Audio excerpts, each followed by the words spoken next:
Friends, welcome back to our channel maths and science trick and toys. આજના વિડીયોમાં આપણે જોઈશું બહુકોણના પ્રકારો. બહુકોણ સૌપ્રથમ કોને કહેવાય? બહુ એટલે વધુ અને કોણ એટલે ખૂણો અથવા તો બાજુ. તો એક કરતાં વધારે ખૂણા હોય તો આપણે તેને બહુકોણ કહીશું. બહુકોણની વ્યાખ્યા થશે ફક્ત રેખાખંડથી બનતા સાદા બંધ વક્રને બહુકોણ કહેવામાં આવે છે. આપણે સરળ ભાષામાં સમજવું હોય તો એમ કહી શકીએ કે બહુકોણમાં વળાંક ન આવે. બહુકોણની આકૃતિ ફક્ત રેખાખંડથી બનેલી હોય છે.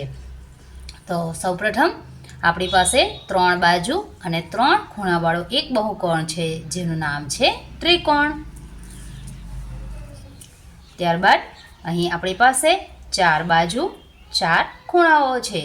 4 બાજુ અને 4 ખૂણાઓથી બનતો બહુકોણ ચોરસ કહેવાય છે.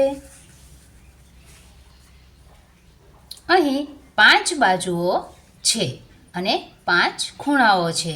5 બાજુ અને 5 ખૂણાઓ વડે બનતો બહુકોણ પંચકોણ કહેવાય છે.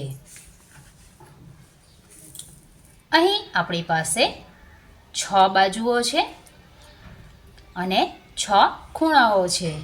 6 બાજુ અને 6 ખૂણા વડે બનતો બહુકોણ ષટકોણ કહેવાય છે. અહીં આપણી પાસે 7 બાજુઓ છે અને 7 ખૂણાઓ છે.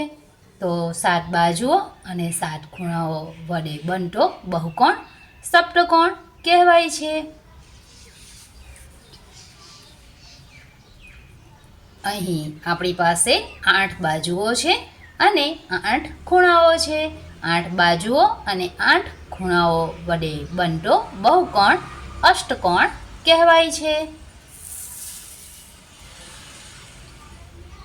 અહીં આપણી પાસે 9 બાજુઓ છે અને 9 ખૂણાઓ છે. તો 9 બાજુઓ અને 9 ખૂણાઓ વડે બનતો બહુકોણ નવકોણ કહેવાય છે.